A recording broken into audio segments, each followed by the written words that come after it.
Durante o século XX temos exemplos e exemplos de seitas completamente tolas que conteñen puntos ideolóxicos moi bizarros e que levaron a cabo accións que chaman a atención polo seu efecto nos seus seguidores.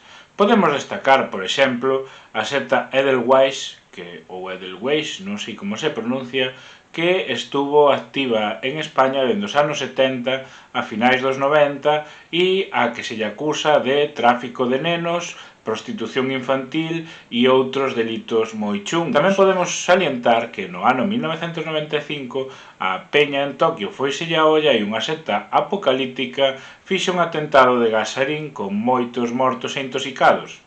E da que imos falar hoxe, o Templo do Pobo, que foi a secta con máis trasfondo ideolóxico e con maior repercusión a nivel internacional cando se descubriu que, despois de asasinar a un congresista que estaba a facer unha investigación seria sobre a trascendencia desta secta no seu novo poblado creado na Amazonía, foi e realizou o seu acto revolucionario de abandono da vida consciente de 912 personas, das cales 250 eran nenos e bebés. Pero como chegamos a este punto? Como unha secta pode chegar a crear o seu paraíso socialista no medio da Amazonía e rematar suicidándose en grupo?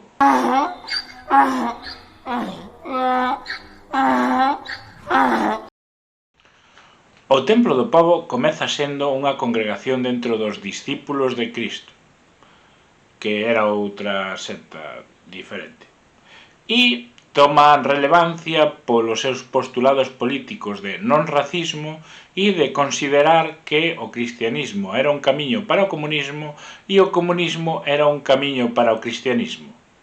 Sí, dous puntos que son bastante defendibles e que poden estar vinculados ao que podemos falar da teoloxía da liberación, co que prendeu bastante no que ven sendo a poboación desfavorecida de Estados Unidos e tivo moitos seguidores de poboación pobre racializada e de poboación pobre que pertence ao que os yanquis chaman basura blanca.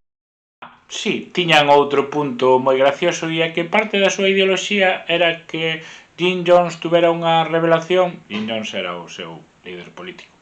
Tivera unha revelación polo cal a Guerra Fría entre Estados Unidos e a Unión Soviética acabaría con un inverno nuclear que os mataría a todos e, polo tanto, tiñan que buscar o seu paraíso retirado da radiación, que acabou sendo ese poboado creado por eles mesmos no medio do Amazonas. Jim Jones presentábase como un líder carismático que non recaía en luxos como o resto de predicadores da época, nin levaba reloxos caros, nin conducía coches caros e o diñeiro que recaudaban gastábano en crear comedores e lugares onde as persoas que vivían na rúa poidesen estar cómodas e dormir. Por que nossa papa de baixa proteína não está acabando com a resistência dele? Não faz nenhum efeito se você comer de uma vez a ração para um mês. Ele até comeu a minha.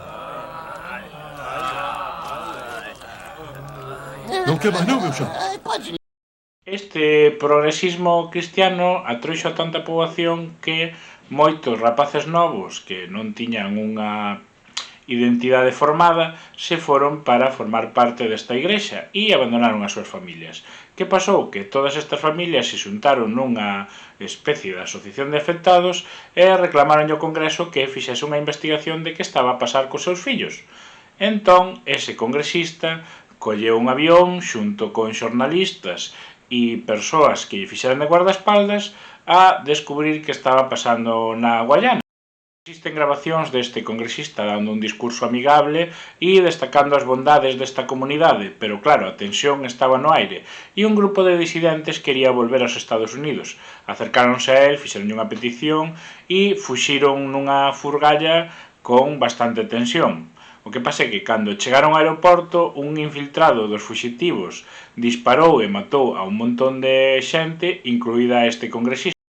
Jim Jones era conocedor desta situación, entón preparou ese acto masivo de abandono da vida conforme con unha asamblea final convenceunos de que esa era a mellor ruta que podían tomar.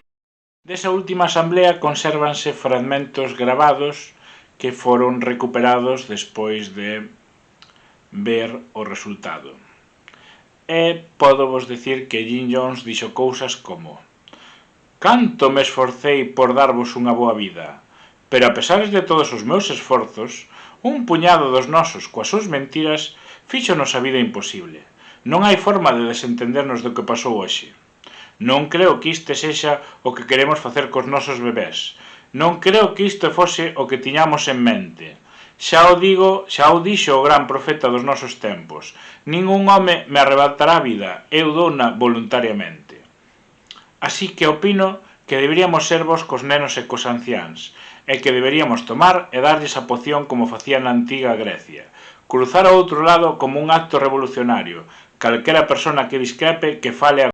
Hai persoas dentro da asamblea que opinaban da posibilidade de marchar á Unión Soviética, xa que existía un suposto código para comunicarse con eles, pero Jim Jones dixolle que aquilo era imposible e acabou nos convencendo.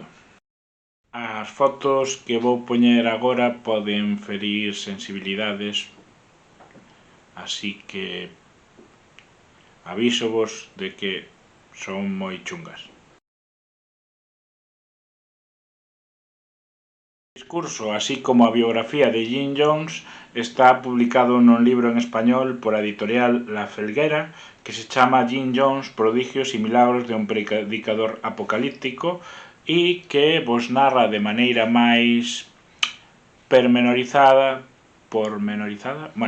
de maneira máis aumentada a biografía deste persoeiro e os seus efectos nos seus seguidores, así como unha transcripción do discurso final tal cual se recuperou nas cintas.